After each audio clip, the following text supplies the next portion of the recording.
Yebo yena uyasho ukuthi uyakholwa uyazana noJesu. Kodwa yizwe leli. Elithi izwi kaNkulunkulu athi uJesu ningalingisi leliswe. Masisindisiwe singabazalwane asabhiso kwezwe. Asigqokiso kwezwe, asikhulumiso kwezwe. Amen. Namhlanje ke angikho kakhulu ekuphendukeni ku-repent. Amen. Kodwa namhlanje ngisemsebenzini emihle noma imiphumela emihle ezakala kumzalwane osephendukile. Noma ebonakala kumzalwane osephendukile. Kunezinto ofanele zibonwe ngabantu. Kunezinto ofanele zikhulunywe ngabantu ngathi. Ukuthi ngempela usibani usengumzalwane. Siyamazi engakakho.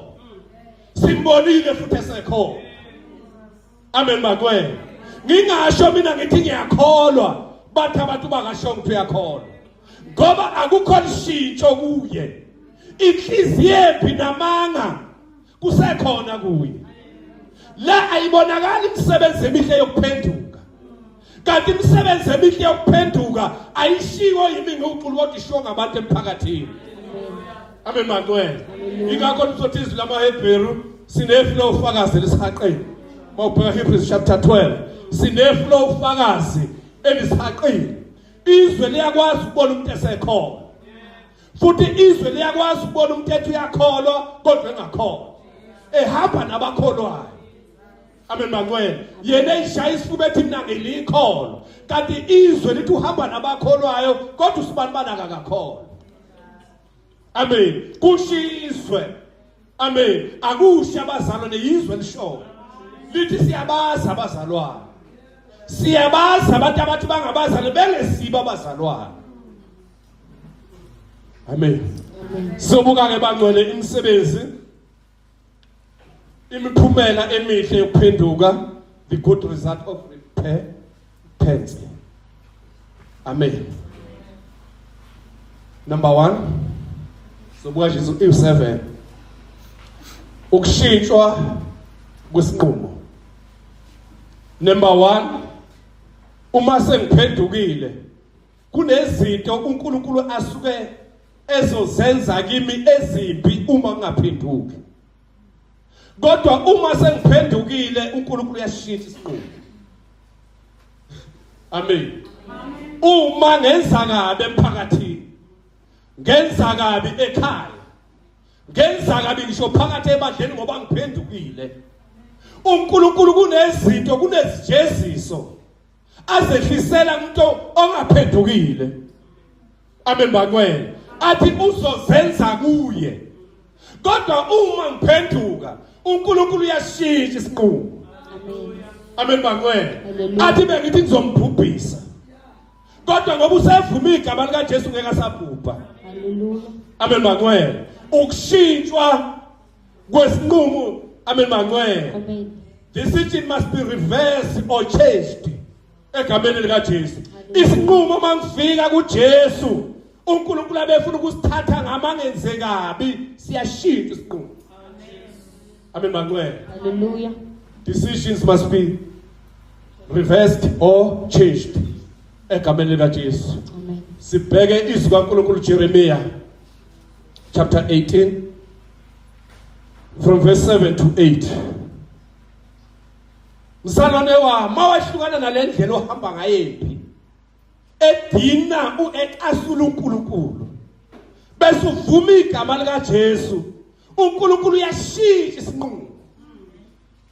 Intemba bezokwenza yona ngabe sayenza ngenxa ukuthi wena uthatha isinqumo esihle sokuvuma igama lika Jesu. Let's go to chapter 18 from verse 7 to 8. Jeremiah 18 verse 7. Isihloko umbumbi verse 7. Ngesikhathi esithile lapho ngikhuluma ngesizwe nangombuso ukukusiphula nokukudiliza nokukuchitha. Verse 8. leso sizwe engikhulumile ngaso bese siphendukile ebubini baso. Bese siphenduka. Leso sizwe engikhulumile ngaso bese siphenduka ebubini baso. Ngiyakubuya kukho okubi ebengicabanga ukukwenza kuso. Baba wethu muhle. Izwi lakho liyaphila. Izwi lakho linamandla ukudiliza inqaba Nkosi yami ezobumnyama. Ngezwi lakho ubuyisa ithemba lapha amathemba Nkosi yamaphele khona. Egameni lika Jesu bekungenzeka siyisizwe Nkosi yami esambe ebubini nesihlezi Nkosi yami ebubini. Kepha mase isizwe sizophenduka sishintshe Nkosi yami indlela uNkulunkulu wethu oyingcwele. Isinqumo sakho Nkosi yami ozosehlisela kithi uyasishintsha uNkulunkulu wethu oyingcwele.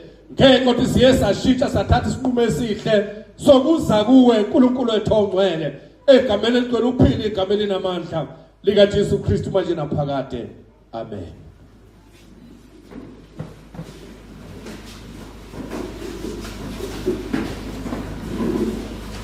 Verse 7. Ngesikhathi esithile lapho ngikhuluma ngesizwe nangombuso. Ngesikhathi esithile uthi uNkulunkulu mayekhuluma noJeremiah umprofeti wakhe. Ngesikhathi esithile lapho ngikhuluma ngesizwe nangombuso ukusiphula. Amen. Amen. Ngoba khona abantu abehleze embusweni engamthokozisa uNkulunkulu imbuso ezosiphula. Amen. Imbuso ezoqedwa. Ngeleqala verse 7. Ngesikhathi esithile. Ngesikhathi esithize. Lapho ngikhuluma ngesizwe nangombuso. Lapho ngikhuluma ngesizwe nangombuso. Ukukusisiphula. Uba ngiusiphule. Nokukudiliza. Noba lo mbuso ngiudilize. Nokukuchitha. Nakuba lo mbuso ngiuchithe. Ngoba umbuso ongenaNkulunkulu uyachithwa. Amen. Umbuso ongena Jesu uNkulunkulu uyawuchitha. Hallelujah. Yingakho ekhaya singaqala kahle sibuse. Jesus. Kodwa uJesu mayengekho kulelo khaya. One day yobe ngathi kuleli khaya kwakuthwele. Kanti kwakubusa uJesu engekho lesisisekelo somnotho khona ekhaya. Bese uJesu ngelinye ilanga lomnotho uyawuchitha. Yebo verse 8. Verse 8. Leso sizwe engikhulumile ngaso. Leso sizwe engikhulumile ngaso. Bese siphenduka ebubini baso. Make ebubini baso siphenduka. Amen makwena. Amen. Bazalwane okuhle ukuthi ebubini bami mase ngibonile ukuthi lento engiyenza yimpi. Fanele ngiphenduke. Amen. Namhlanje sinabazalwane ababonayo ukuthi benze wrong phambi kaNkulunkulu. Kodwa bangasithathi isinqumo sokuphenduka. Agcine ekhala emile lapho ami khona enze khona wrong. Jesus. Yingakho uzomthola kusasa lomzalwane ebuyela esonweni esifana nasezizolo. Inkinga ukhalile wamakusi sono akangaphenduka. Ah Jesu. Bazalwane ngeke wasisiza bangcwele ubasime ngithi ngiyayibona iphutha lami. Kodwa kungekho ukudabuka deep sorrow ngaphakathi enhlizweni yami noma engqondweni yami. Yokuthi lento engiyenzile imbe emehlweni kaNkulunkulu. Amen. Ngakho njengoba ngiyenzile ngithatha isinqumo sokuphenduka. Uma ngiphenduka angeke ngiphinde ngibuyele kulesi sono. Jesus. Amen bangwe. Hallelujah. Umzalwane lo okhala ngenhliziyo edabukileyo. Esibona ngempela isono esidina uNkulunkulu. Ebesimbiza ukufa ngoba wenza into angafanele ayenze sekhona. Hey Nkosi Jesu. Amen bangwe. Hallelujah. Wayesethatha isinqumo esihle sokuphenduka. Hallelujah. Amen bangwe. Namhlanje abazali bahleze ezonweni bayakhala ezonweni kodwa baphenduka ezonweni. Hallelujah. Amen bangwe. Hallelujah. Ngithi mina ingakho uzothola umzalo lephinda izono ezifanayo. Jesus. Maybe uzomitha phinda mithi. Nkosi Jesu. Yini lesisono ubona ukuthi isono kodwa kwangafika lathatha khona isinqumo sokuphenduka. Ah Jesu. Amen. Hallelujah. Wakhala wabona ukuthi wenze wrong. Kodwa kangathatha isinqumo isinqumo sokushintsha. Hallelujah. Amen bangcwele. Hallelujah. Ukuthi lesi sono engisenzile kusasa ngingaphinde uNkulunkulu ngisenze. uNkulunkulu ngicela ungiphe amandla. Jesus. Amen. Amen. Bazalwane isono siyakhulekelwa. Hallelujah. Amen. Hallelujah. Sikhulekelwa umuntu esimbambile. Jesus. Amen. Hallelujah. Isono umzalwane uyasazi, uNkulunkulu uyasazi isono sakhe. Kodwa uNkulunkulu kufanele akhathazeke nesono sezekhona. Hallelujah. Kungakhathazeki ibandla. Uthathe odla isono kanendaba. Futhi akumkhathazi ukudla kwakhe isono. Amen. Hallelujah. Basala nokuhle mase ngisezile isono emehlweni kaNkulunkulu. Ukushintsha. Amen bangcwele. Hallelujah. Ukuthi kubonakala izithelo ezihle ukuthi usibanibani useshintshile. Amen bangcwele. Ngingasisho ukuthi ngishintshile kodwa abantu bathi usemkhona lapho. Amen. Izinto abezenza ephuma endlini kaNkulunkulu ayozenza ngaphandle usazenza namanje. Akashintshile. Okuhle bazalwane mangithatha isinqumo sokuphenduka akubonakala phela imisebenzi emihle. Amen bangcwele. Amen. Ukuze uNkulunkulu ariveza hlehlisa isinqumo abese ufuna ukungenza sona esibi. Ngoba ngihlambalaza umsebenzi wakhe. Ngoba ngenza uNkulunkulu athuwe yizwe. Bazalwane basisindisiwe. Singahambi kahle, singenzi kahle uNkulunkulu. Amen bangcwele. Kuthiwa yikho lokhu kusindiswa. Amen bangcwele. Yikho lokhu ukukholwa basibangela umsindo ngakho. Bayakholwa kodwa badla izono kanye nathi singakholwa. Amen. Akho mhlobo wami okuhle ukuthatha isinqumo. Amen. Amen. Ushintsha. Bese uNkulunkulu ayishintsha isinqumo abese ehlosa ukusithatha ngempilo yakho. Amen bangcwele. Kunesinqumo uNkulunkulu abese efuna ukusithatha ngempilo yakho. Kodwa uma usuphendukile siyashintsha isinqumo. Number 2. Uthola ukuthethelelwa. Mphumela emihle leyo bazalwane. Mangiphenduka bazalwane ngithola ukuthethelelwa, you received forgiveness. Ngithola ukuthethelelwa. Ngiyathethelelwa. Ngenxa yokuphenduka kwami. Amen bazalwane. Isinqumo esihle uNkulunkulu asithatha uyakuthethelela. Bathi abantu besele bengakuthetheleli athi uNkulunkulu kodwa uvumile phambi kwami. Amen. Wasishiya futhi lesisono. Ngakho mina sengimthethelele. Amen bangcwele. Angithi abantu siphila nabantu bazalwane.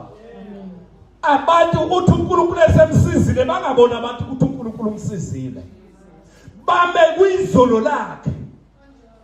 Amen bangcwele. Bame bangamethembi bemi kuyizolo lakhe.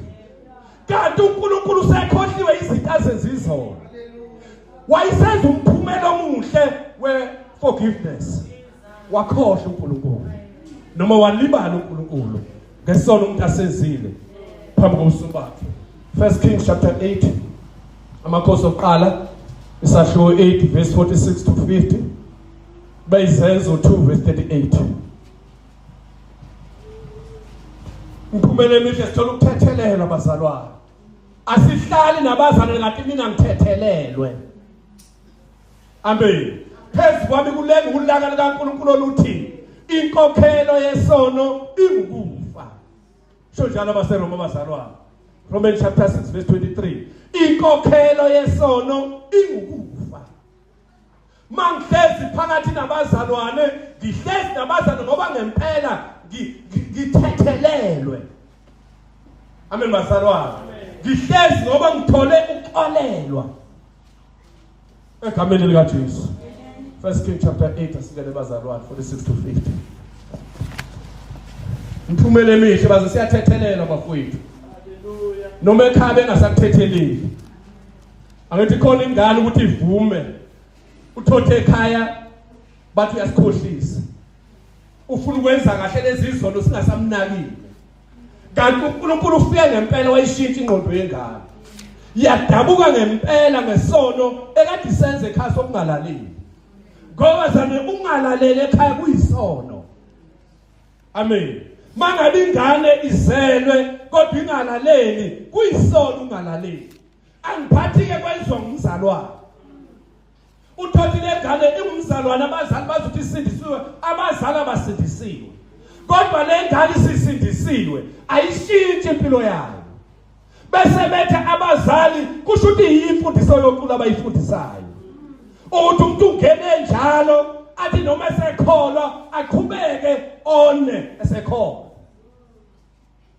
kanti inkinga inqondo yakhe engaphendukile akavumanga uNkulunkulu aphendule inqondo amen ungene nje wahamba nabazalwane ayangashintshi inqondo singene kwasala sami Markos oqala chapter 8 uverse 46 isihloko ukuhlanjululwa kwethempeli ukuhlanjululwa kwethempeli verse 46 uma bona kuwe lithi izwi kaNkulunkulu uma abantu bona kuNkulunkulu uma bona kuwe mawona mzalwana wona emandleni wona kuNkulunkulu fanele ngqondweni lokho kukhaye kahle ukuthi mangona angoni bazalwane yebo bayangona abazalwane sengonile kodwa ngona uNkulunkulu phela uma bona kuwe uma sona kuNkulunkulu ngokuba akukho umuntu ongoniyo ngoba akukho umuntu ongoniyo amen Amen. uma sona kuye uNkulunkulu ngokuba akukho umuntu ongoniyo yingakho ke ngithi mina abazalwane ngizisho mina ngiwuqulu ngithi angikho perfect nami kuyenzeka abantu ngibanyathele kodwa kuhle mayiseshitha umuntu umqobe kabuhlungu ufuna ngixolise mina amen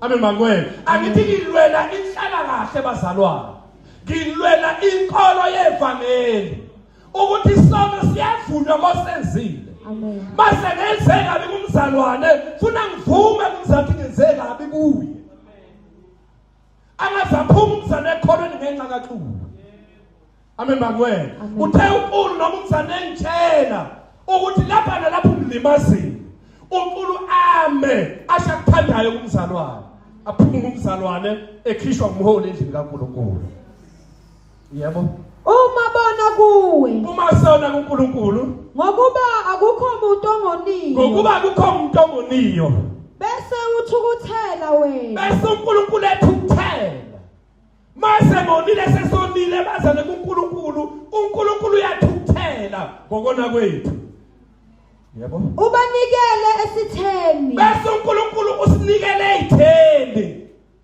amen mangwena Amen. ngesikhathi uNkulunkulu sesimcasulile bazane ngokona kwethu sikhona uvela asinikele ezitheni uthatha umzalwane uyakholwa kodwa udlala abathakathe khona yini okwenza lokho akahambanga kahle emehlweni kaNkulunkulu uNkulunkulu sevele wamnikela ezitheni yebo udlala abathakathe khona phela umzalwane mayisindisa umuthi awusebenzi kuye mina ngisho mawusindiswa ngempela umuthi awusebenzi kumzalwane osindiswa ngempela kodwa uNkulunkulu mangabe ngumzalwane oshaya ngapha shaye ngapha ngimona uNkulunkulu unginikele ezitheni yebo ubanikele esitheni yebo ukuze ababathumbayo babamukisele ezweni lesitha ukuze abasithumbayo basimukisele ezweni lesitha yebo likude noma liseduze lelizwe esithunjelwa kulo ngabeni kuthe noma liseduze uyabona umzalwane mayona kuNkulunkulu uyathunjwa amen mangwena Amen. awukwazi ukona kuNkulunkulu uqhubeka uhlale nabazalwane ungaba nabo abazalwane ngenyama kodwa ingqondo ithunjiwe ungenzeka ithunjelwe eduze noma ithunjelwe edini amen kodwa khona ngesono sami ngithunjiwe amen mangwena Amen. ngithi ungenzeka ngithunjelwe eduze noma ngithunjelwe edini ngikhona ngomzimba yebo verse 47 kepha bese becabanga ezweni lapho bethunjelwe khona bese becabanga ezweni lapho abathunjelwe khona baphenduke bese bephenduka amen mangwena Amen. sengibonile ngesono something ngenze wrong ngilelizwe ngithunjelwe kuyo bese ngiyaphenduka amen makwena Amen. bese ngiyaphenduka esonweni sami engithunjelwe kuso yebo Banxuse kuwe ezweni laba bathumbayo ngokuthi bese ngimusa kuNkulunkulu ezweni labasithumbile ukuthi sonile. uNkulunkulu sonile ngoba umzalwane othonile ishango nanga phakathi kwabazalwane Amen. amen Hallelujah. ngoba umzalwane othonile azezwe ngunanga phakathi kwabazalwane amen Amen. uSathane siyazi ukuthi uyasikhohlisa athi abakubonanga futhi abezwanga la kudla khona isono ngoba ubuqheleka abuthunjelwe kudini amen Hallelujah. amen Amen. athi uNkulunkulu useyindaweni zonke Amen. amen makwena Hallelujah. uNkulunkulu amonile ube khona lapho baleke wayoqhubeka nezono khona noma wayoqala umonela khona ube khona lapho magana Kepha bese becabanga ezweni lapho bethunjelwe khona. besezweni baqabange labathunjelwe khona Baphenduka. bese bephenduka Banxuse kuwe ezweni lalaba bathumbayo ngokuthi banxuse ezweni lalaba abathumbile ukuthi sonile. uNkulunkulu ngonile Senzile ngokuphambeneyo. ngenzile ngokuphambene ngenza izinto eziphambene ngilikhona noma ngiyibiza ngekho yebo Saziphatha kabi. ngaziphatha kabi amen makwena Amen. mangona kuNkulunkulu bazalwane ngiziphatha kabi ngoba umzalwane ongavumi kuNkulunkulu ukuthi uyiphathe kabi yebo Verse 48. Uma bephenduka kuwe ngayo yonke inhliziyo yabo. uNkulunkulu ufuna inhliziyo yonke mangiphenduka uma ngiphenduka ngayo yonke inhliziyo yami ngayo yonke inhliziyo yakho Nangawo wonke umphefumulo wabo. nanga wonke umphefumulo wami Ezweni lezitha zabo ezweni lezitha zami ngiphenduka ngisephakathi ezweni lezitha le engithunjelwe khona amen Amen. ngoba abantu basuka la kade bethunjelwe khona bengaphendukile acabanga ukuthi ukuphenduka uzoqala la endlini kanti fanele aqale aphenduke eselathunjelwe khona ezweni lokona yebo bakhuleke kuwe bebhekene nezwe lakubo owalinika oyini. bese ngiyakhuleka ngibheke kuNkulunkulu ezweni uNkulunkulu asinikeza lona noma ngibhelele nendlu yaseNew Revival Amen. nendawo la uNkulunkulu asinikeza basomkhonzela khona yebo Umuzi owukhethileyo. umuzi okhethwe uNkulunkulu khona imize khona uNkulunkulu angayikhethile khona umuzi noma imizi ekhethwe uNkulunkulu yebo Nendlu engiyakhele igama lakho. nendlu uNkulunkulu ayakhele igama lakhe yebo Verse 49. Mawuzwe wena ezulwini. uNkulunkulu esezulwini ke manje akangizwe amen Amen. uNkulunkulu esezulwini akangizwe noma bengengizwe abazalwane kodwa mangiziwe uNkulunkulu esezulwini yebo Mawuzwe wena ezulwini. uNkulunkulu mawuzwe ezulwini Indawo yakho yokuhlala. indawo yakho yokuhlala Umkhuleko wabo nokunxusa kwabo. umkhuleko wabo nokumusa kwabo Ubavume. bese uNkulunkulu uyavuma yebo Verse 50. Uthethelele abantu bakho abonile kuwe. uNkulunkulu bazalwane ama-result amahle imphumela emihle yokuphenduka siyathethelela Amen.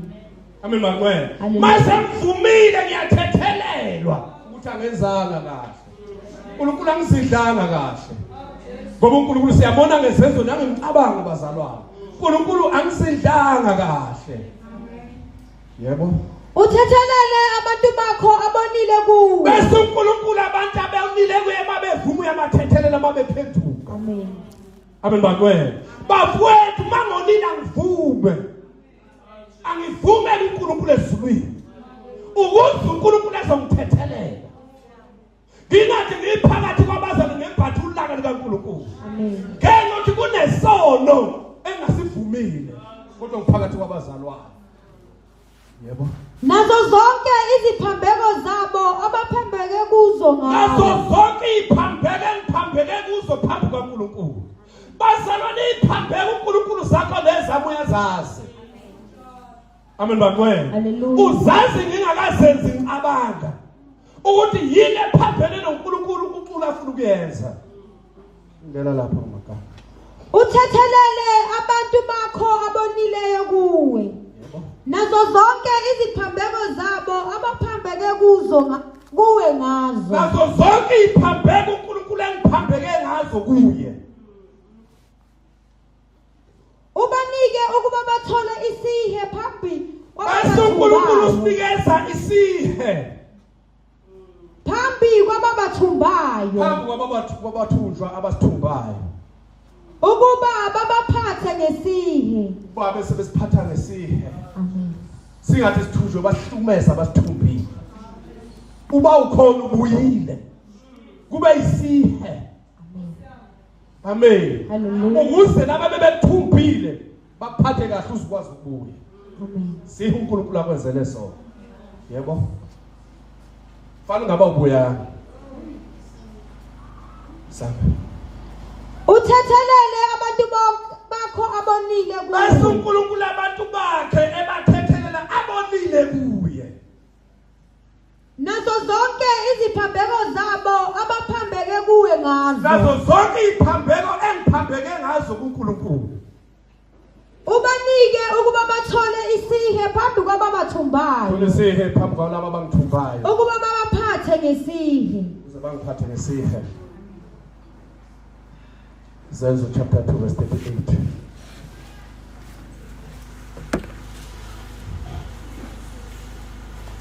Lemphumela emihle bazana kuphendukile. Amen. Mina ngikhuluma abantu bathi bayaphenduka besho inkohliso. Umuntu azoma lapha aphulekelwe ethi uyibuyisele enkosini. Ngenyanga elandelayo wenza semisono. Uyambothi lo mzana akaphendukanga kulesi sono. Kodwa ubenzela abazane bamemukele. Ubenzela kuhlaleke kahle phambi kwabazalwane noma phakathi kwabazalwane. Lesi sono akasivumanga ngenhliziyo edabukileyo. Amen. Ukuthi uNkulunkulu ngezinto abengafanele ngiyenze ngilikhona. Ngokwenza kwami kanje ngivimba abantu bangakholwa. Ngoba ikholwa malenza kabi, lenza bangakholwa bangakholwa. Amen. Athi umuntu ngcono ngiyofela ezonweni. Lezi vele ngihlezi kuzo. Kunokuthi ngilingise usibanibani odlala ngoNkulunkulu. Ngoba abantu bayasazi masikholwa kodwa sidlala ngoNkulunkulu. Amen. Uyabona nje sidlala umaskenda. Uyakholwa yena kodwa uyadlala ngokukholwa. Amen. Futhi ukukholwa umosha ukukholwa kosibanibani usibanibani. Amen. Amen. Usibanibani ukukholwa kosibanibani uyadunga. Amen. Sithi samba silwa ukuphila ubungcwele. Kube nomzalwane phakathi kwethu opposite. Ukuze sihlaseleke. Izenzo chapter 2 verse 38. Isihloko ukuphenduka nokubhaphathiswa kwabayizinkulungwane ezintathu. Verse 38. uPetru wayesethi uPetro wayesethi Tshumelo kaPetro bazalwane. Petro wayesethi phendukani yilowo nalowo abhaphathiswe egameni likaJesu. Mase yilona lo abhaphathiswe egameni lenkosi uJesu. Lisho ukuthini igama umbhaphathiso? Ukhishwa kwesinye isimo ufakwa kwesinye isimo. Amen bakwena. Ibaptism le. Uma ubhaphathiswa khona isimo khona indawo kade uphila kuyo. Wenza konke noma yini othanda ukwenza. Kodwa ngosukholwa amen bakwena waphenduka. Usuyashintsha manje kule ndawo kade uhlezi kuyo ushintshela kwesinye isimo. Ungena kwesinye isimo. Baptism. Yebo. uPetru wayesethi Petro wayesethi phendukani phendukani yilowo nalowo nalowo ayilabo nalabo lowo abaphathiswe egameni lika Jesu Kristu kukho ukuthethelelwa kukho ukuthethelelwa kwezono zethu khona niyakwamukeliswa salwane kuJesu izono siyathethelela Jesus. Hallelujah. imphumela emihle leyo khona Jesus. imphumela emihle yokusindiswa Hallelujah. izono mangifika kuJesu ngivuma igama lakhe ngibhabhathiswa ngiyathethelela izono yebo khona niyakwamukeliswa isiphiwo sikaMoya Ongcwele uma bazalwane sengibhajatisiwe ubuNkulunkulu esengemukelisa isiphiwo sikaMoya Ongcwele kodwa ngeke ngaphendukanga bazalwane yingakho sinabazalwane sizohamba la kube nabazalwane engathi bona banazi iphiwo zikaMoya amen okwenza sengathi iphiwo zikaMoya banazo abaphendukile amen magwe ngoba fanele ubhajathiswe bese uNkulunkulu akunikeza isiphiwo sikaMoya ozosebenza ngaso endlini kaNkulunkulu phela uNkulunkulu akekho umbizela ukuthi azohlala buka abanye kodwa lonke ibandla libizela ukuzosebenza masina singabasebenzi yingakho la ibandleni sinama male servants sibe nama female servants amen magwe sinabesilisa abasebenzi sinabesifazane abasebenzi mangisho kusuka kuyouth eyophuma phezulu kwabasha kwabadala besifazane nakubaba amen manje igoqa ngikhuluma ngama males nama females yebo Petro wayesethi phendukani yilowo nalowo abaphathiswe egameni lika Jesu Kristu abaphathiswe egameni lika Jesu Kristu kukho ukuthethelela kwezono zethu khona niyakwamukelisa isiphiwo sikaMoya khona siyakwamukelisa isiphiwo sikaMoya Ongcwele amen number 3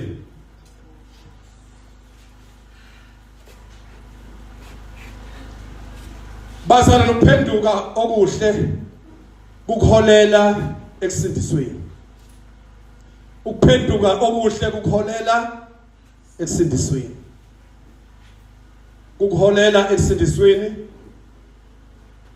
lead you to salvation egameni lika Jesu 2 Corinthians chapter 7 verse 10 kungiholela ukuphenduka okuhle kungiholela ekusindisweni amen uthi siyalazi igama lisho ukusindiswa lisho ukuthini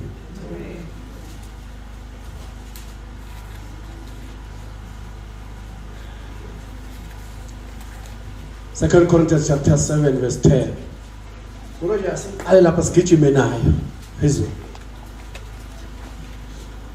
Kwabasekorinte besibili chapter 7 isihloko uThithu ujabulisa uPauli ngokumbikela uthando nokulalela kwabasekorinte Thithu ujabulisa uPauli ngokumbikela uthando Angithi malibheka ibandla laseKorinte iqale laba yibandla le disorder amen lenza yonke imkhubezwa ngabantu abangakholwa yatholakala ebandleni laseKorinte amen bagwele manje uThithu mayesekhona usebikela umpostoli Paul indaba ezinhle futhi ngaleli ibandla le disorder kade ikhona isekho amen othiwa kwakwenziwa umkhuba engenziwa ngisho ngabezizwe itholakala yenzeka phakathi ebandleni lethi izwi umuntu uzayolala nomkayise indlela leli ibandla lalidole ngayo kodwa manje uThithu usebike indaba ezinhle ngaleli ibandla ulandisa umpostoli Paul yebo verse 1 lokhu sinalezo zithembiso bathandwa masizihlambulule ekungcoleni konke kwenyama bazalwane sinalezo zethembiso akamzalwane kuyihlambulule engcoleni konke nasebini bonke kuyihlambulula yebo siphelelise ubungcwele ngokumesaba uNkulunkulu beyapheleliswa bazalwane singahambe ekukholweni ubungcwele bungapheleliswe yebo verse 2 sivuleleni indawo ezinhlizweni zenu bangcwele ngivuleleni indawo ezinhlizweni zenu khuluma manje nge new revival amen bazalwane ngivuleleni indawo enhlizweni zenu. Asithi uma ngikhuluma ngombhalo kaNkulunkulu ngiqinisa inhliziyo. Amen mangcwele. Niqinisa impatho yenu. Ngivuleleni ngoba mawuqinisa inhliziyo uqinisa ingqondo. Alizukukusiza izwi kaNkulunkulu. Amen mangcwele. Uzohlala ungena unjalo uphuma unjalo. Elithize isono somuntu simlinda ngasemnyama. Yini akwenza lokhu thema ungena awangaphenduka. Isono sakulinda ngasemnyama uthi mawuphuma nje kuzwakala nje samba lapha egcekeni usukhuluma indaba zokungakholwa. Kodwa uthi ulikholo. Yebo. Sivuleleni indawo ezinhlizweni zenu. Asonanga muntu. Sonanga muntu. Asanakalisanga muntu. Asonakalisanga muntu. Asidlanga muntu. Asidlanga muntu. Verse 3. Yebo. Angikusho ngokunilahla. Lokho angikusho ngokunilahla bazalwane. Hayi ukuthi ngiyanilahla. Mangithi thabisana ingqondo zenu. Angisho ngokunilahla. Yebo. Ngokuba ngasho ngaphambili ukuthi nisezinhlizweni zethu. Bazalwane ngasho ngaphambili ukuthi nisezinhlizweni yami. Amen bazalwane. Amen. Ngasho ngaphambili ukuthi ibandla laseNew Revival kangabizela kwamanye amabandla kodwa lisenhlizweni yami. Yilakho noma kungibisa ukufa anakushintsha isifungo. Ngiyofa kufanele ngabizelwa khona ngoba lisenhlizweni yami. Noma ningenandaba nami kodwa mina lisenhlizweni yami. Yebo. Angikusho ngokunilahla. Lokho angikusho ngokunilahla. Ngokuba ngasho ngaphambili ukuthi Ngasho ngaphambili ukuthi nisezinhlizweni zethu. Senhlizweni yami. Ukuba sife kanye nani. Kuba lapha ngifa khona ngife kanye nani. Siphile kanye nani. Lapha ngiphila khona ngiphile kanye nani. Yebo. Verse 4. Nginesibindi esikhulu ngani. Ngani bazalwane nesibindi esikhulu. Amen bazalwane. Amen. Nginesibindi esikhulu ngani. Nginokuzibonga okukhulu ngani. Nginokuzibonga okukhulu ngani. Ngigcwele iduduzo. Ngigcwele bazalwane ubukhona benu ngiyaduduzeka. Ngigcwele iduduzo kamoya. Yebo. Nginentokozo enkulu kakhulu. Nginentokozo enkulu kakhulu. Phezu kosizi lonke esinalo. Phezu kosizi lonke nalo bazalwane. Nginentokozo enkulu. Yebo. Verse 5. Ngokuba nasekufikeni kwethu eMakedoniya. Fikeni kwethu eMakedoniya. Inyama yethu ayibanga nakuphumula. Inyama yethu asangiphumula sikwazanga ukuthola ithuba lokuphumula. Kodwa sakhathazeka nxa zonke. Nxa zonke sakhathazwa nxa zonke. Ngaphandle kwakukhona ukulwa. Ngaphandle bazalwane. La nisuka khona khona ukulwa. Amen. Amen. Amen. Uyakwazi ukulwa obhekene nakho. Khona abalwa izimpi zomakhelwane. Khona abalwa izimpi zomndeni. Amen. Khona abalwa izimpi zasemsebenzini. Khathazekile kanye nani bazalwane. Yebo. Ngaphandle kwakukhona ukulwa. Ngaphandle khona ukulwa. Ngaphakathi ukwesaba. Ngaphandle bakukhona ukulwa. Lithi malithi liyafika ibandla befika abazane phakathi ebandleni. Lifika ibandla linokwesaba. Ngoba lisuka ngaphandle la kuliwa khona. Lifika lesabe mase lifika phakathi ebandleni. Ngoba lisuka impilo. Yebo. Verse 6. Nokho uNkulunkulu oduduza abadanileyo. Bazalwane uNkulunkulu wami abadani abakhathazekile uyabaduduza. Mawufika ebandleni kulapho thola khona iduduzo. Unezinto ezikhathazeka. Kodwa mawufika kubazalwane. Amen.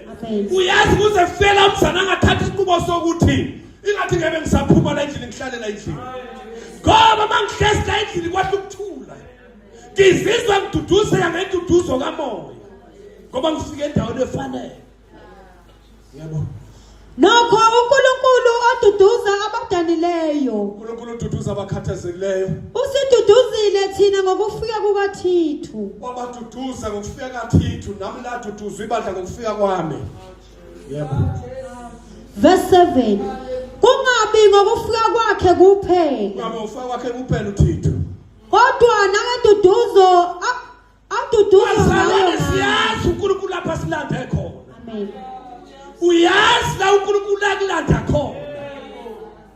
Uyayazi imigodi yobumnyama wakhishwa kuyo. Isandla sinamandla sika Jesu. Yebo. Kungabi ngokufika kwakhe kuphela. Kodwa nangenduduzo aduduzwa ngayo ngani. Yebo. Esilandisa ngokungilakazelela kwenu. Wayeselandisa ke lapho uThixo ngabazalwane bemlangazelela umpostoli uPaul. Amen bangcwele. Njengoba ngilapha bengilakazelela abazalwane baseNewcastle. Lapho khona abazalwane. Amen. Bayangilangazelela abazalwane lapho kunabazalwane khona baseNewcastle. Ukuthi sengathi ngabe ngifike nabazalwane. Amen. Yebo. Nangokungililela kwenu. Bayakhala bayamlilela umpostoli Paul. Yebo.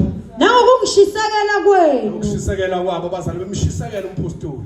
Ngaze ngathokoza kakhulu ngokungishisekela kwenu. Ngoba ibandla uyakwazi ukubona mali kushisekela.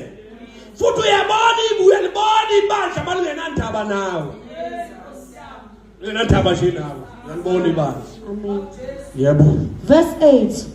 Nakuba nganidabukisa ngencwadi yami. Nokuba ke umpostoli Paul ayidabukisa ngencwadi yakhe ayilobile.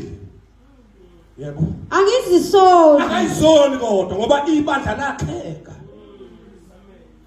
Wathi mayekhuluma ngencwadi kwangathi uyalwa nebandla. Kanti ulwela ibandla bathi sifinyelele ngokuphelele emgcweleni. Ngoba khona indlela nami engikhuluma ngayo. Sengathi ngiyalwa nebandla. Kanti angilwi nabazalwane. Kodwa injongo sifinyelele emgcweleni ophelele kuNkulunkulu. Yebo. Nakuba nganidabukisa ngencwadi yami. Yebo. Angizisoli. Nakuba ngangizisola. Ngiyabona ukuthi leyo ncwadi yanidabukisa. Bazalwane ngiyabona incwadi enganilobela yona yaniphatha kabi. Yanidabukisa. Noma kwaba isikhathi nje. Noma kwaba isikhashana nje. Isikhathi nje. Yebo. Verse 9. Manje ngiyathokoza kungengokuba nadabukisa. Mase ngizwe indaba ezinhle ngani bazathi nihamba kahle enkosini. Ngiyathokoza ngani bazalwane.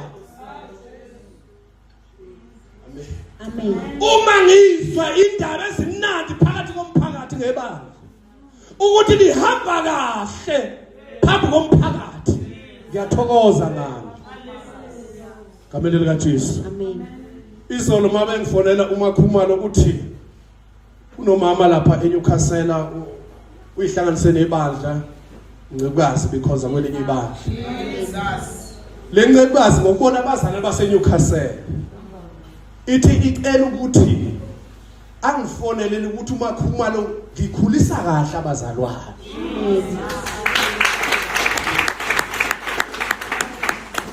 Kubonakala ukuhamba kwabo. Bangazisho bona kodwa bebona ngamanye amabandla ukuthi leli ibandla likhuliswe kahle. Njobe ethatha isinqumo sinomama wayihlanganisa nebandla. Amen. Uthi angitshele abazalwane bakhulisa kahle. Yebo. Manje ngiyathokoza. Manje abazalwane mangizwe indaba ezimnandi enizenza abazalwane ngiyathokoza. Yebo. Kungengokuba nadabukiswa. Ngoba nadabukiswa ngencwadi bengilobile. Kodwa ngokuba nadabukiswa. Ngoba nadabukiswa. Kwaba ngokuphenduka. Wasebayikuphenduka. Amen bangcwele. Amen. Wathi masizwa sikhuzwa ngezinto ezirong sadabuka kodwa sasiphenduka. Ukuthi izinto makuthiwa zirong ngempela siyiyeke ebandleni. Asiyiyeke emehlweni kaNkulunkulu. Kwaba nguphenduka. Yebo. Ngokuba nadabukiswa ngokukaNkulunkulu. Yebo. Ukuze ningalahlekelwe lutho ngathi. Yebo. Verse 10. Ngokuba udabuka okuya ngokukaNkulunkulu. Bazalwane khona ukudabuka kuya ngokwabantu. Khona ukudabuka okuya ngokukaNkulunkulu. Ngokuba ukudabuka kuya ngokukaNkulunkulu. Kuveza ukuphenduka. Kuveza ukuphenduka. Amen bakwena. Amen. Isono sami sikhanyiswa uNkulunkulu. Ukuthi kakhulu ikhola kufanele ukwenza uyikho. Amen bakwena. Imi lakho kuveza ukuphenduka. Kuveza ukushintsha indlela ekade ngihamba ngayo emphi bazalwane. Ngibuyele endleleni enhle emehlweni ethandeke emehlweni kaNkulunkulu. Ngoba ukudabuka obuya ngokaNkulunkulu. Amen bakwena. Amen. Ukudabuka obuya ngokaNkulunkulu kungabi kusikho ukudabuka okuya ngokwabantu. Yebo. Ngokuba ukudabuka okuya ngokaNkulunkulu kuveza ukuphenduka angezisole ngakho umuntu. Bazalwane mangabe ngiphenduke. Ngihlatshwe izwi kaNkulunkulu. Angiyisoli noma abantu bangathini. Amen bakwena. Angiyisoli. Kuba ukuhamba nomzalwane lithi malikhulumizwe ngaphandle ayisole ngokhoza wakhe la endlini. Amen. Abe nokuyisola agcine ngasaphili nobungcwele ngenxa yezinkulumo engaphandle ukuthi uyofuna ngane emakhosini. Amen. Abantu bayakhuluma futhi bayohlala bekhuluma. Wenze kabi bayakhuluma. Wenze kahle bayakhuluma. Ngakho mawenza into msukuyenzela umuntu. Into mawuyenza zenzele wena. Ukuthi lento engenza ilusizo kimi. Ngoba ekhuluma nje akazwe ukuthi kuyusizo kangakanani wena ukukhoza la endlini kuwe. Yebo. Ngokuba ukudabuka okuya ngokaNkulunkulu kuveza ukuphenduka engezisole ngakho umuntu. Kube ngokusindiswa. Bese bazane bayikusindiswa. Mangidabuka ngokaNkulunkulu bazane ngibese ngiyasindiswa. Amen. Amen. Siyezwa bazalwane umphumela omuhle wokuphenduka. Amen. Uyasindiswa. Amen. Amen bangcwele. Uma nje ngiphenduka ngishintsha indlela, ngithatha indlela kaNkulunkulu, ngiyeke izono, ngiyasindiswa. Egameni lika Jesu kube umsindiswa. Kepha ukudabuka okuya ngokwezwe kuveza ukufa. Ukudabuka kuya ngokwezwe usindiswa kodwa kuvele kuveza ukufa. Amen. Ukudabuka kuya ngokwezwe kuveza ukufa kodwa kuya ngokaNkulunkulu kuveza ukusindiswa. Sendlule bazalwa number 4. Umphumela emihle yokuphenduka number 4. Mangabe sengiphendukule nizenzele inhliziyo entsha nomoya omusha. Uma uphenduka uzenzela inhliziyo entsha nomoya omusha. Make yourself a new heart and a new spirit. Amen. Uma ngiphenduka, make yourself. Amen bangcwele. A new heart and a new spirit. Ezekiel 18 verse 31. Ezekiel chapter 18 verse 31. Mangiphenduka bazalwane umphumela emihle yokuphenduka inhliziyo entsha nomoya omusha. Hey umuntu osindisa uyadleka kubantu. Amen basaba. Angithi lithizwe uma sesisindisiwe. Sidini imiyalo kaNkulunkulu. uNkulunkulu usenza sihlalisane kahle nezitha zethu. Umzalo losindiswa kani nezitha zakhe. Kodwa uhlalisana kahle nezitha zakhe. Amen. Base bambuze bathi kanti lesithutha sithintwaphi? Ukuze sithukuthele. Amen. Kanti ngisizwa ngamandla kaNkulunkulu ukuhlalisana nezitha zami. Laba bantu fanele ngabangisabakhulumisa. Kodwa ngisizwa izwi ukuthi ngibakhulumisa. Amen. Ngoba ngishitshwe nganikezwe inhliziyo entsha, ngathola nomoya omusha. Kanti mangikhafula into ebalekisa abantu. Kodwa mangikhafula into abantu abazofuna ukusondela. Ngishisitha sifuna ukusondela eceleni kwakho. Ngenxa yomoya kaNkulunkulu omsho kuwe okithi bazalwane. Asingene ezweni. Ezekiel chapter 18 verse 30 isihloko ukulunga kukaNkulunkulu okuphindiselayo Yebo. Verse 30. Ngalokho ngiyakunahlulela ninandla kaIsrayeli. Masenza ngabe uNkulunkulu yosahlulela. Yebo. Kube yilona lo njengezindlela zakhe. Kube yilona lo ahlulelwe njengendlela zakhe ezimbi. Isho inkosi uJehova. Isho inkosi uJehova. Phendukani. Endleleni zami kezimbi manje ufuna ngenze njani mina bazalwane? Angishintshi direction. Phendukani. Ukuze uNkulunkulu angangahluleli. Okwama ngiphendule. Yebo. Nibuye ezeqweni zenu zonke. Bese zeqweni iseqo ikwenza into embe phambene nomyalo kaNkulunkulu.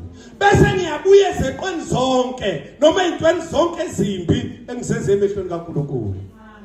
Yebo. Ububi bungabi isikhubekiso senu. Bese ububi izinto ezimbi engizenzayo zingabi isikhubekiso kithi. Yebo. Verse 31. Lahlani kini zonke izeqo zenu eneqe ngazo. Asilahle zonke izeqo eseqe ngazo. Zonke izinto ezimbi engizenzile ngiyilahle. Ngeke uyilahle ungaphendukanga. Amen mangcwele. Zilahleka umphenduka. Bese uyayilahla izeqo ezimbi. Yebo. Nizenzele inhliziyo entsha nomoya omusha. Mangilahla izenzo ezimbi engizenzile. Khona into entsha eqalayo empilweni yami ngiqalani? Nizenzele izinhliziyo entsha nomoya omusha. Izenzo ezimbi ngiqala inhliziyo entsha Nomoya omusha. kube nomoya omusha. Amen. Amen. Qala inhliziyo entsha engenamaqhubu. Amen mangcwele. Amen. Kuba nenhliziyo ekhotshoziwe. Yini ekhoboza inhliziyo yizwi. Amen mangcwele. Izwi lona linamandla okukhoboza inhliziyo embi. Ngokwemvelo sizalwa sinenhliziyo ezimbi. Sifuza abazali bethu ababenenhliziyo ezimbi. Sifuza imindeni yethu enenhliziyo ezimbi. Sifuza okhokho bethu ababebulala abantu empini. Bebagwaza ngemkhonto. Kodwa mangifika kuNkulunkulu ngilahla izinto ezimbi. Mina nginikeza inhliziyo entsha, nginikeza umoya omusha. Amen. Asithi samba namakholwa kube nekholo okuvuka ufuzo lomndeni. Kuthi wena oba nimbone ehlala ekhugule nje ufuza abakubo. Wena ufuzile abaki mawuthi umntwana kaNkulunkulu. Fanele wena ufuze uJesu. Amen. Wena ufuza lokholwa nguye. Wakholwa uJesu kodwa wafuza umndeni. Phenduka ngempela. Kwaqaba ufuzo lomndeni kangaka lokudakwa. Kwaqaba ufuzo lokuhleba. Amen. Wahleba kangaka umzalwane. Kuthiwa njalo ngobehleba nje kuyahletshwa kubo. Hey uzale emndenini ohlebayo. Uphethe ufuzo kodwa uyakholwa. Umuphi lo Jesu wamthola vele. Amen. Ngoba masifika Jesu sinikeza inhliziyo entsha. Sinikeza umoya omusha. Mphumela leyo yophenduka. Lahlani kini zonke izeqo zenu eneqe ngazo. Yebo. Nizenzele inhliziyo entsha nomoya omusha. Sizenzele inhliziyo entsha nomoya omusha. Sendlule number 5 bazalwane. Ukwazisa iqiniso. A knowledge of the truth. Ukwazisa iqiniso. Uma umzalwane ephendukile ngempela, imphumela emihle uyalazisa iqiniso. Amen. Kusho ukuthi lo mzalwane ngempela unjalo phendukile. Eqinisweni ekumphindi. Awekho amanga kuye. Amen bazalwane. Ukuthi namhlanje la kusasa ulapha, kusasa ulapha. Indaba bexoxela yona namhlanje mayexoxela kusasa ayifani indaba bexoxela yona nakuxoxela yona kusasa. Amen. Inkinga yini iqiniso elingekho kuya kaphendukile kodwa umzalwane.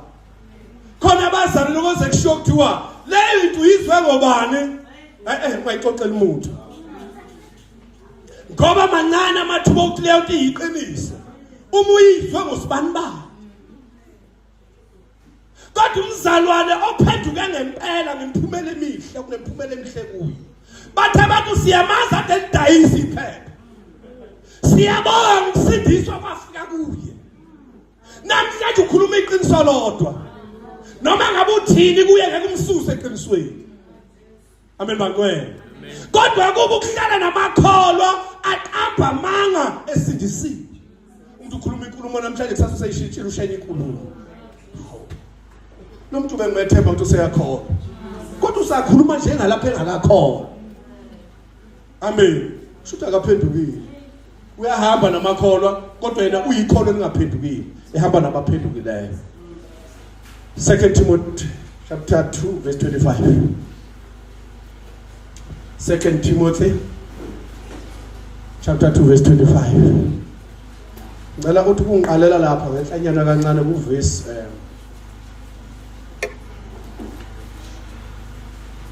uqale verse 20 mzalwane bese sikhuluma kodwa siqonde verse 25 ngenzela ikwazi ukuthumana kahle sezo emaphethelweni bazalwa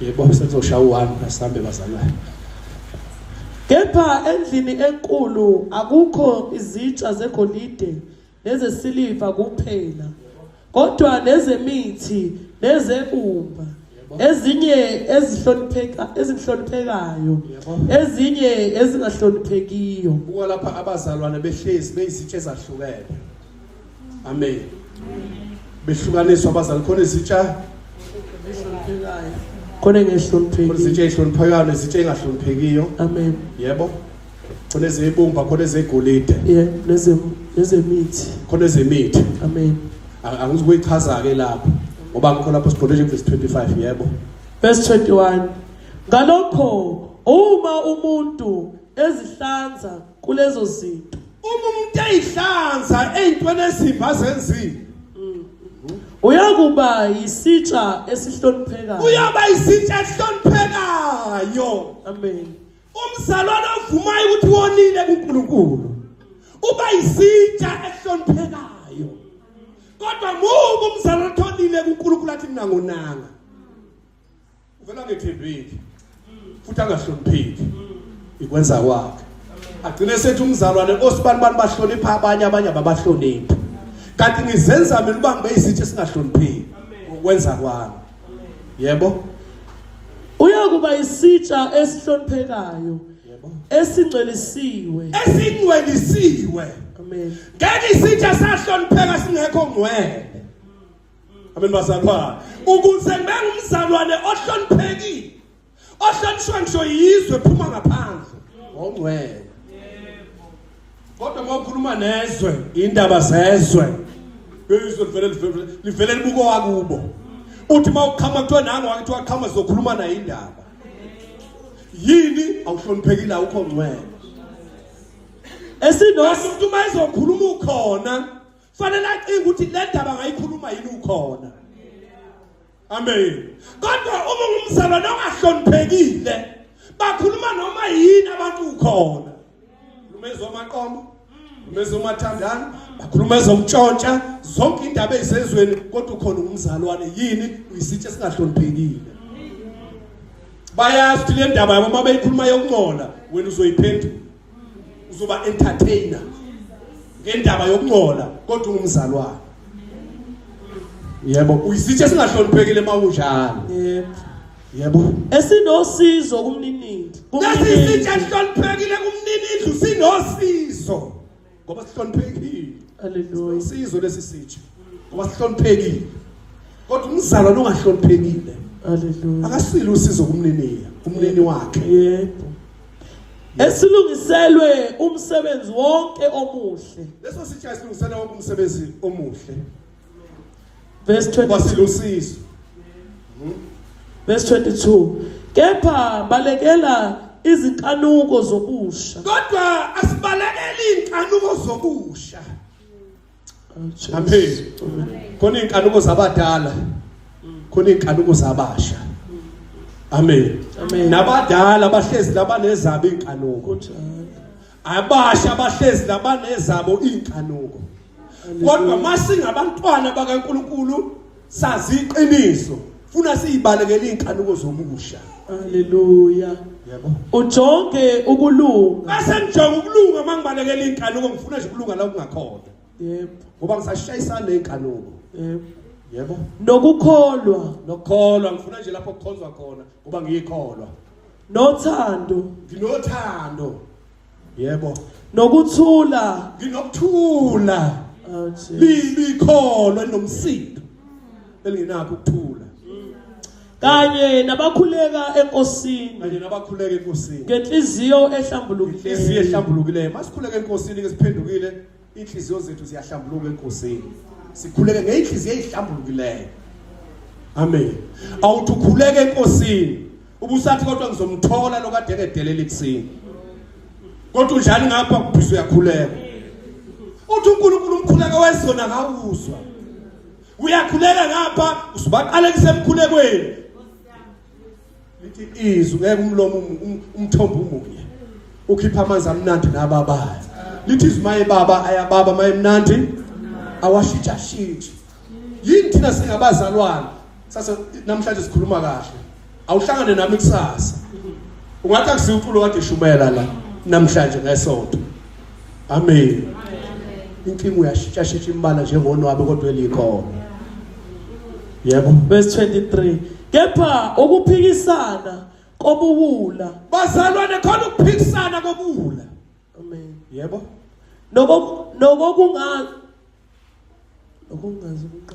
Nokungaze ukunqabe. Wazi ukuthi kuzala ukulwa. Ukuphikisana kokungazi ukunqabe. Thina abazalwane ufuna sikunqabe. Musuba umzalwane othanda njalo ukuhamba uphikisana nabantu ngokholwa. Yebo. Amen. Mabe wehlula ngamagama usuyalwa. Yebo. Athi nokholwa ukubambile into zokholwa. Awuqinile ekholweni. Kodwa uyathanda ukuhamba uphikisana nabantu ngokholwa. Mabe wehlula ngenkulumo usulwa nabantu. Kubeka zozwa lapho uthi inceke kufanele iphezulu. Amen. Verse 24. Inceku kaKristu. Inceku kaKristu. Ayifanele ukulwa. Ayifanele ukulwa. Ungeka abantu vele inceke obuhambulwa nabantu. Ungeka bani inceke noma incekukazi. Uhambulwa nabantu kusho emsebenzini ulwa nabantu. Indlela lapho uma Jesus. Uzuhamba uphethe ikhali kodwa uyikholwa. Yini ulithela ukulwa? Inceku kaKristu ayifanele ukulwa. Kodwa mayibe mnene. Amen. Inceku kaKristu. Inceku kaKristu ayifanele ukulwa. Ayifanele ikulwa noma ngabe balwa nawe wena ungalwi nabo. Nkosi Jesu. Ngoba wena uyinceku kaKristu. Amen. Balwa nawe wena ungalwi nabo. Amen. Akukhona ingcekukazi khona ingcebo. Yebo. Yebo ngiqedela manje. Kodwa mayibe ebazalwane inceku mayibe mnene. Mayibe mnene. Kubo bonke hayi bangani bayo. Kubo bonke ayibe mnene ngisho ezitheni zayo. Nkosi Jesu.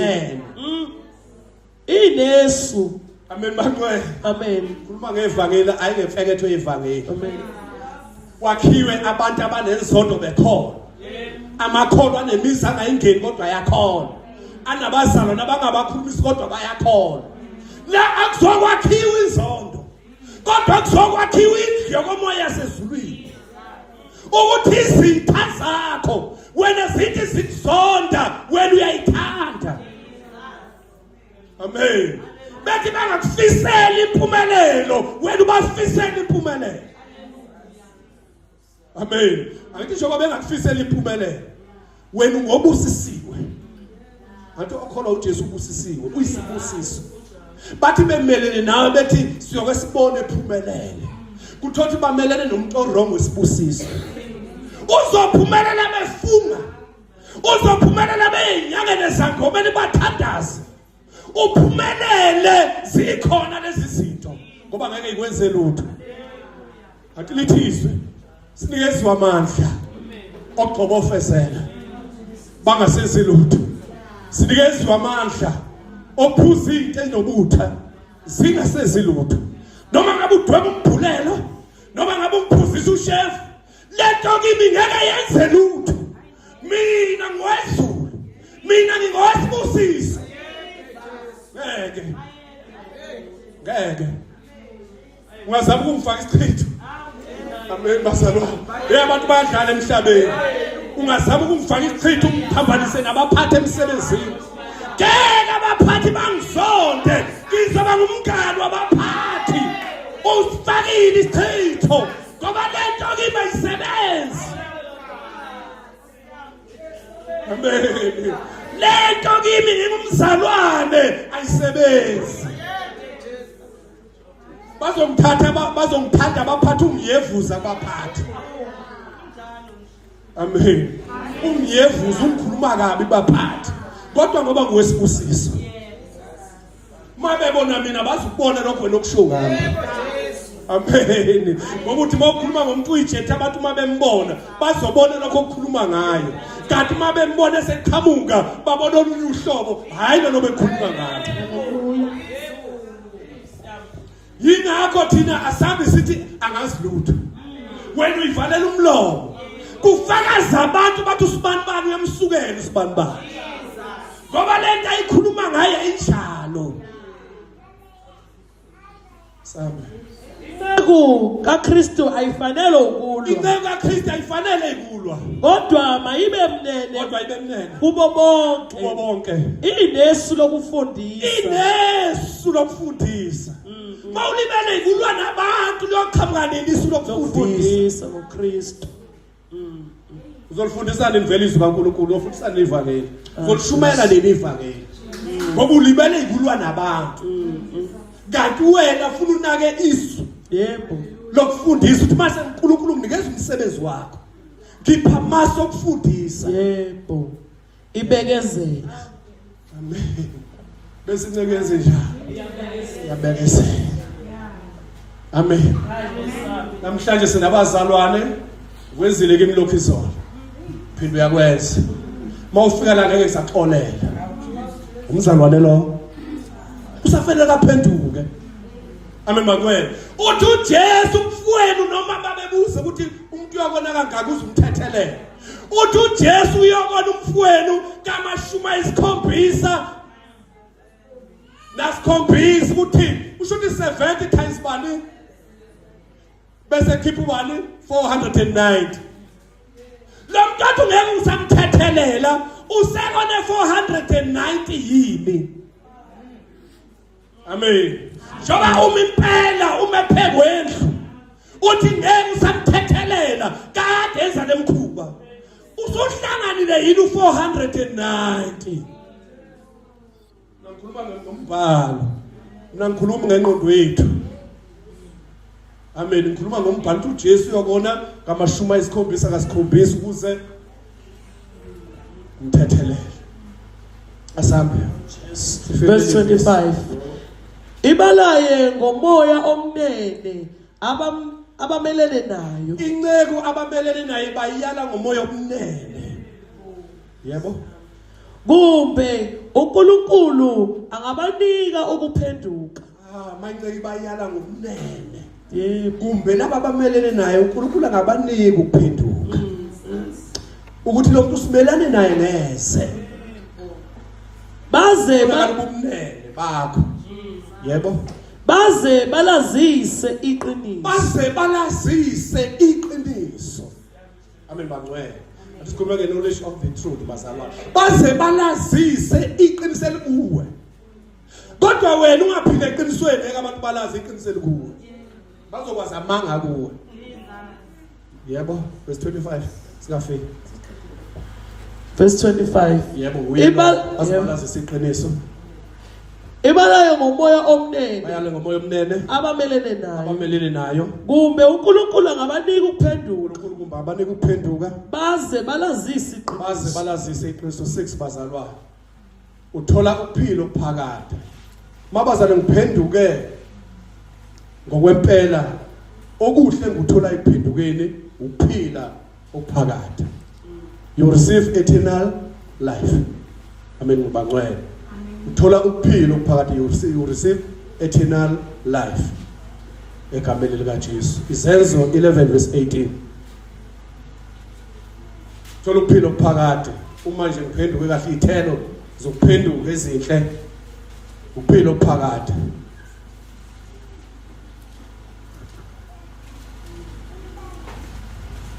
Sikele bangcwele. Behlele ngezansi. Chapter 11 verse 18. Izenzo chapter 11 verse 18. Isihloko. uPetru ulandisa eJerusalema indaba kaCornelius. Petro ulandisa eJerusalema indaba kaCornelius. Siyazi indaba kaCornelius uqala ngayo lapha umbono chapter 10. uCornelius wayengowezizwe, wayengesimjuda. Manje useyalandisa uPetro eJerusalema indaba kaCornelius. Yebo. Verse 18. Bathi ukuzwa lokho. Bathula. Bayibaxoxela ngendaba kaCornelius. Amen. Ngendaba yowezizwe. Yebo. Badumisa uNkulunkulu. Basebedumisa uNkulunkulu. Bathi kanti uNkulunkulu unike nabezizwe ukuphenduka ekuphileni. Kanti uNkulunkulu unikeze nabezizwe ukuphenduka ekuphileni nokuphendukela ekuphileni. Abezizwe yithi labo bazalwane. Amen. Esasingaphandle kombuso. Amen bangcwele. Kodwa ngoJesu seziwa sabaseduze.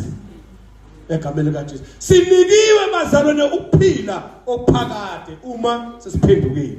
Sithola ukuphila okuphakade. Amen. Amen. Njengoba mhlobo wami nokuphila okuphakade. Hallelujah. Uma nje uphenduke ngempela, wehlukana nezono. Amen. Ngisho imicabango yakhe ayicabanga izono. Unokuphila okuphakade. Number 7.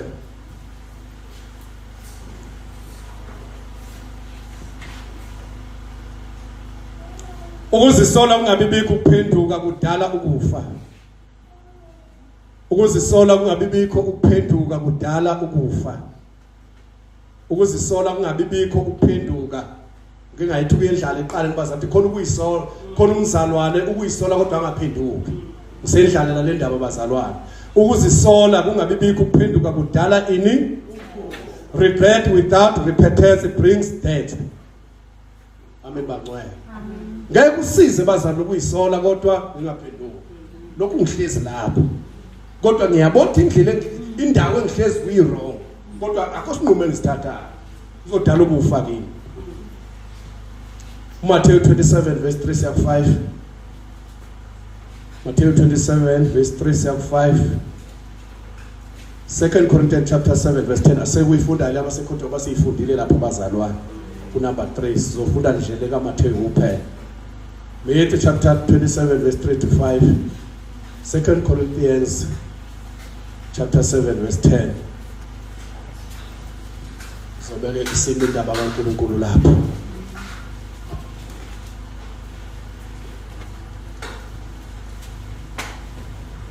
Ayinene into inganekelwane esiyikhuluma uma singabazalwane.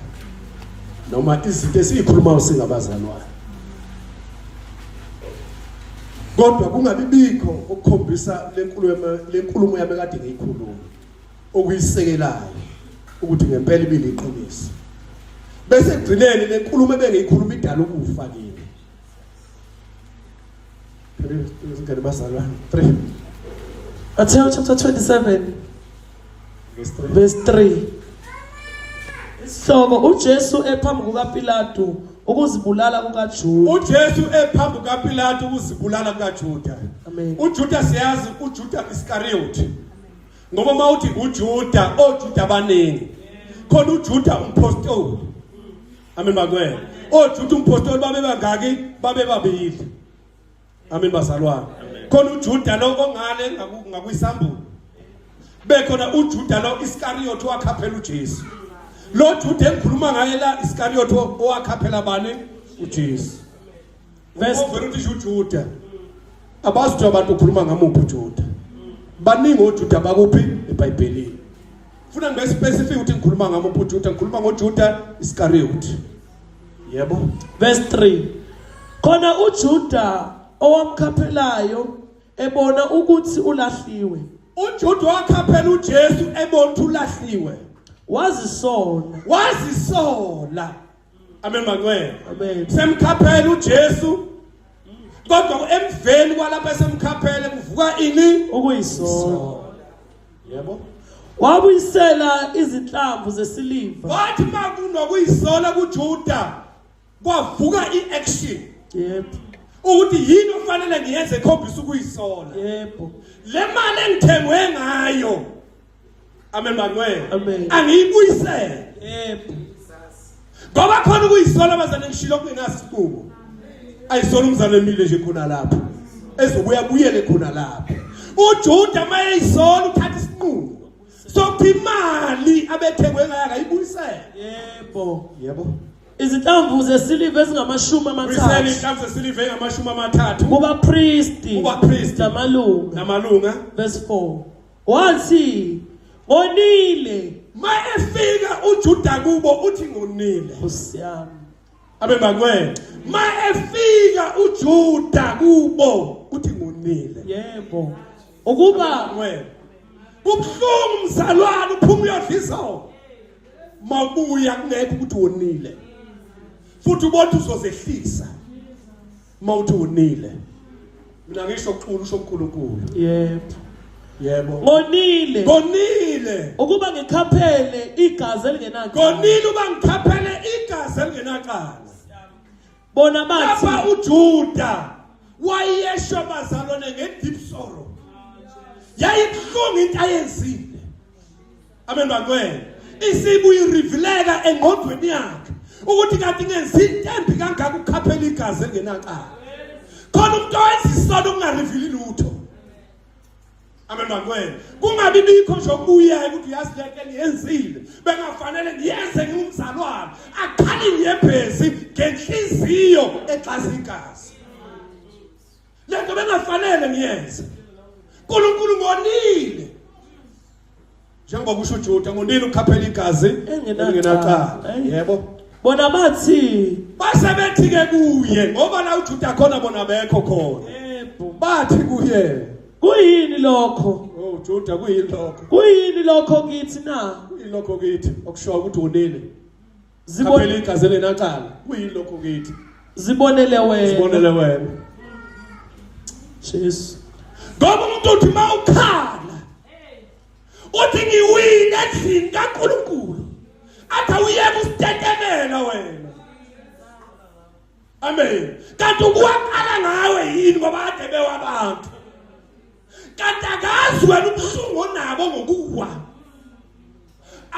akabazi ubuhlungu ukuthi izono wena obenzayo wazi ukuthi akufanele ubenze amen sindiswa wathi qala ngawe usiyeke thina ukusicefezela akazi ukuthi ubuhlungu onabo bunjani yebazalwane khona into engike ngiyixoxele ngabanye abazali mangabe kade bebackslide bathi awazi mholo ukuthi bengibhlungu kanjani ngekho phakathi kwenu bengifisa ukuthatha intambo kweyikhulu ngenziwa ukungabikho phakathi kwenu uyebothi lo mzalwane ngempela kukhanyile ukuthi indlela la indawo behlezi kuyo bengafanele ngabuhlezi kuyo yingakho efisa ngisho ukuyibulala ukuthi indawo ofanele ngabe ngihlezi kuya ngikho kuyo ingakho ezothi umpostoli Paul lokho engikwenza ofanele ngabe ngiyakwenza ngikwenzi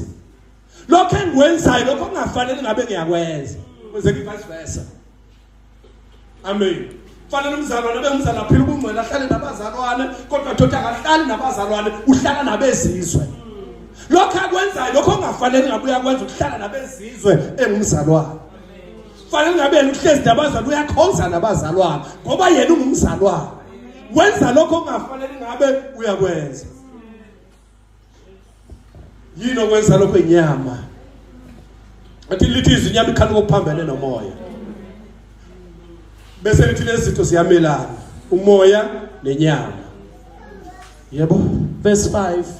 Wayesephonsa izinhlamvu zesiliva lahla phansi imali yathengwe ngaphansi phansi inhlamvu zethempeli inhlamvu zesiliva phosa phansi ethempelini wamuka wahamba usiyami yebo waziphanyeka wayilengisa amen held himself amen ngenxa yani yokudabuka kodwa ukudabuka okudala ukufa amen okungesiko okudala ukuphila lokhu kaJuda kwaba ukudabuka kodwa kwadala ukufa bohamba oyibulala akathanga mayephenduka ngobuyela kubapostoli amen akade hamba nabo ngakwezini ngoba abapostoli babezomakha abazalwane babengeke bamlahlela ithizwe kaNkulunkulu umfowenu ona nina bakamoya ngibuyiseni njalo ngibuyiseni ngomoya amen ngoba abapostoli babeyidlila imbhalo lazovuka lelizwi uthi yebo wonile ukhaphela inkosi yethu kodwa lithizwe mamfowenu ona nina bakamoya ngibuyiseni njalo ngani ngomoya babezombuyisa uJuda wayengekafa kodwa manje kwaba ukudabuka okubuya sethatha isinqumo sokuthi ngcono nami ngivele ngefa ngakho bazalwane uphenduka kunemphumela emihle amen uphenduka kunemphumela emihle uphenduka kunemphumela asiphendukeni bafowethu khona umhlabathi kuhle ukukholwa uma siphendukile savumela inkosi yangena kithi athi ngena Nkosi amen bazalwane kuhle masiphenduka sivumela inkosi ingene kuphi bazalwane kithi bangcwele uNkulunkulu anibusise amen.